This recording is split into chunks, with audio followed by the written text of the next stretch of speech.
Hi friends, എല്ലാവർക്കും പൊടീസ് വേൾഡിലേക്ക് സ്വാഗതം. ഇന്നൊരു നാടൻ പലഹാരമായിട്ടുള്ള കിണ്ണത്തപ്പത്തിൻ്റെ റെസിപ്പി ആയിട്ടാണ് ഞാൻ വന്നിട്ടുള്ളത്. അരിപ്പൊടി ഉപയോഗിച്ചിട്ടാണ് നമ്മൾ ഈ കിണ്ണത്തപ്പം തയ്യാറാക്കി എടുക്കുന്നത്.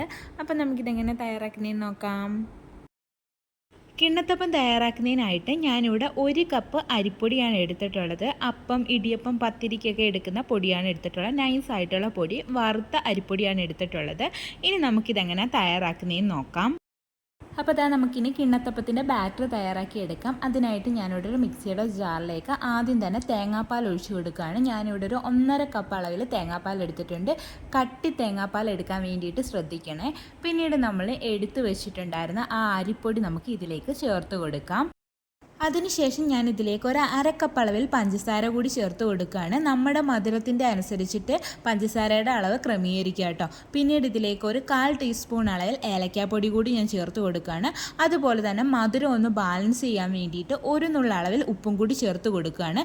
എന്നിട്ട് ഇത് നന്നായിട്ടൊന്ന് മിക്സ് ചെയ്തെടുത്തതിന് ശേഷം നമുക്ക് ഒന്ന് അടിച്ചെടുത്തിട്ട് വരാം.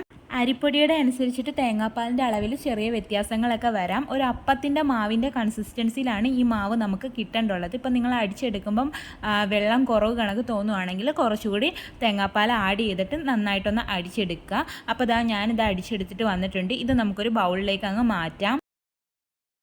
അപ്പോൾ ഈ ഒരു കൺസിസ്റ്റൻസിയിലാണ് നമ്മുടെ മാവ് ഇരിക്കേണ്ടുള്ളത്.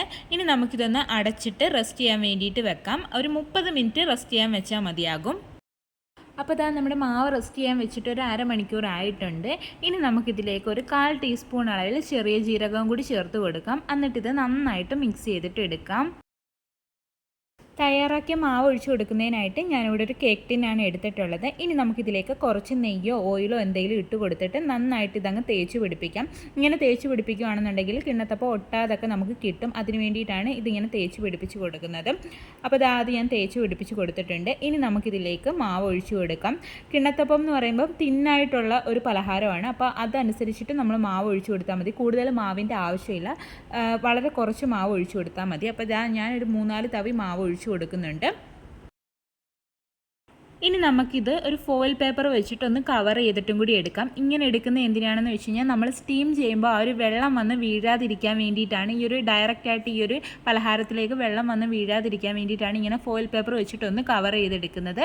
ശേഷം നമുക്ക് ഫോർക്കോ കത്തിയോ എന്തെങ്കിലും ഉപയോഗിച്ചിട്ട് കുറച്ച് ഹോൾസും കൂടി ഒന്ന് ഇട്ട് കൊടുക്കാം. അപ്പോൾ ഇതൊന്ന് സ്റ്റീം ചെയ്തെടുക്കുന്നതിനായിട്ട് ഞാനിവിടെ ഇഡലിച്ചെമ്പിനകത്ത് വെള്ളം തിളപ്പിക്കാൻ വേണ്ടിയിട്ട് വെച്ചിട്ടുണ്ടായിരുന്നു. അപ്പോൾ വെള്ളമൊക്കെ തിളച്ച് വന്നിട്ടുണ്ട്. ഇതിലേക്ക് നമുക്ക് ഈ ഒരു കേക്ക് ടിൻ അങ്ങ് ഇറക്കി വെച്ച് കൊടുക്കാം.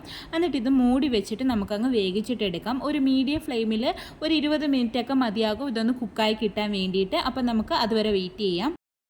അപ്പോൾ ഒരു 20 മിനിറ്റൊക്കെ ആയിട്ടുണ്ട്. നമുക്കിനി ഇതൊന്ന് ഓപ്പൺ ചെയ്തിട്ട് നോക്കാം. ഇത് കുക്കായിട്ടുണ്ടെന്ന് അറിയാൻ വേണ്ടിയിട്ട് ഒരു ഫോർക്കോ കത്തിയോ എന്തെങ്കിലും വെച്ചിട്ടൊന്ന് കുത്തി നോക്കാം. അതിനകത്ത് ആ ഒരു മാവ് പറ്റി പിടിക്കുന്നില്ല എന്നുണ്ടെങ്കിൽ കുക്കായിട്ടുണ്ടെന്നാണ് അർത്ഥം.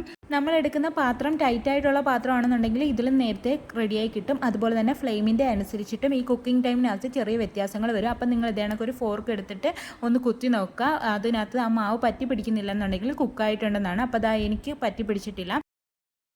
അപ്പോൾ നമ്മുടെ കിണ്ണത്തപ്പത്തിൻ്റെ ചൂടൊക്കെ ഒന്ന് മാറി വന്നിട്ടുണ്ട്. അതൊന്ന് ഞാൻ ഡീമോൾഡ് ചെയ്തെടുത്തിട്ടുണ്ട്. അപ്പോൾ നമ്മുടെ ടേസ്റ്റി ആയിട്ടുള്ള കിണ്ണത്തപ്പം ഇവിടെ റെഡി ആയിട്ടുണ്ട്. അത് ഞാനൊന്ന് കട്ട് ചെയ്തിട്ടും കൂടി കാണിക്കുന്നുണ്ട്. നല്ല തിന്നായിട്ടുള്ള പെർഫെക്റ്റ് മധുരമൊക്കെ ആയിട്ടുള്ള നല്ലൊരു കിണ്ണത്തപ്പമാണ്. അരിപ്പൊടി വെച്ചിട്ട് വളരെ എളുപ്പത്തിൽ നമുക്ക് തയ്യാറാക്കി എടുക്കാനും പറ്റും. അപ്പോൾ എല്ലാവരും ഒന്ന് ട്രൈ ചെയ്ത് നോക്കാനും ഫീഡ്ബാക്ക് പറയാനും മറക്കല്ലേ. വീഡിയോ ഇഷ്ടമായിട്ടുണ്ടെങ്കിൽ ഒന്ന് ലൈക്ക് ചെയ്യണേ. ആദ്യമായിട്ട് ചാനൽ കാണുന്ന കൂട്ടുകാരൊക്കെ ഉണ്ടെങ്കിൽ പ്ലീസ് ഒന്ന് സബ്സ്ക്രൈബ് ചെയ്ത് സപ്പോർട്ടും കൂടി ചെയ്യണേ. വീണ്ടും നല്ലൊരു വീഡിയോ ആയിട്ട് വരാം. Thanks for watching.